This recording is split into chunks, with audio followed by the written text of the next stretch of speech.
ഷാനവാസിനെ ഒന്ന് ആശുപത്രിയിലേക്ക് മാറ്റുകയാണ്. ലൈവില് ഇപ്പോൾ ഷാനവാസിനെ ആശുപത്രിയിലേക്ക് കൊണ്ടുപോയിരിക്കുകയാണ്.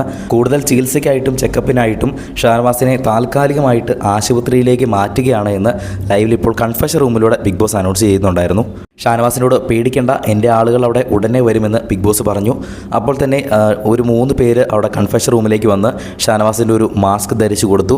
അവർ ഷാനവാസിനെ ആശുപത്രിയിലേക്ക് കൂട്ടിക്കൊണ്ടു പോകുന്ന ദൃശ്യങ്ങളാണ് ഇപ്പോൾ ലൈവിൽ ഇപ്പോൾ കഴിഞ്ഞത്. ഇടയ്ക്ക് ഷാനവാസിനോട് പേടിക്കേണ്ട എന്ന് പറഞ്ഞപ്പോൾ ഷാനവാസ് പറയുന്നുണ്ട്, ഇല്ല കുഴപ്പമില്ല, നിങ്ങളുടെ ശബ്ദം കേട്ട് കഴിയുമ്പോൾ തന്നെ ഒരു ആശ്വാസമാണ് എന്ന് ബിഗ് ബോസിനോട് തിരിച്ചു പറയുന്നുണ്ട്. എന്തായാലും ഷാനവാസിനെ കൂടുതൽ ചികിത്സയ്ക്കായിട്ട് ഇപ്പോൾ താൽക്കാലികമായിട്ട് വേറൊരു ആശുപത്രിയിലേക്ക് കൊണ്ടുപോയിട്ടുണ്ട്. ചികിത്സയ്ക്ക് ശേഷം ഷാനവാസ് ഓക്കെ ആണ് എങ്കിൽ ബിഗ് ബോസ് വീട്ടിലേക്ക് തിരിച്ചു കയറുന്നതാകും. അല്ലാത്ത പക്ഷം ഒരു കൂടുതൽ ചികിത്സ ആവശ്യമുണ്ടെങ്കിൽ തിരിച്ചു കയറുമ്പോൾ ഒരു റീഎൻട്രി ഉണ്ടാകുമോ എന്ന് പോലും സംശയമാണ്.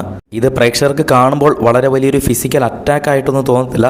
പ്രത്യേകിച്ച് എന്തൊരു സാധനം എടുത്ത് തലക്കടിച്ചതോ അല്ലെങ്കിൽ മുഖത്തിടിച്ചതോ ആയിട്ടൊന്നും തോന്നുകയില്ല. പക്ഷേ ഏട്ടൻ്റെ പ്രശ്നമുള്ള ഒരാൾക്ക് അദ്ദേഹത്തിന് ഏത് രീതിയിൽ എന്ത് പ്രഷർ സിറ്റുവേഷൻ അനുഭവിക്കുമ്പോഴാണ്, എന്ത് ചെറിയ ഫിസിക്കൽ അറ്റാക്ക് വരുമ്പോഴാണ് പ്രശ്നം ഉണ്ടാകുന്നതെന്ന് പറയാൻ പറ്റുകയില്ല.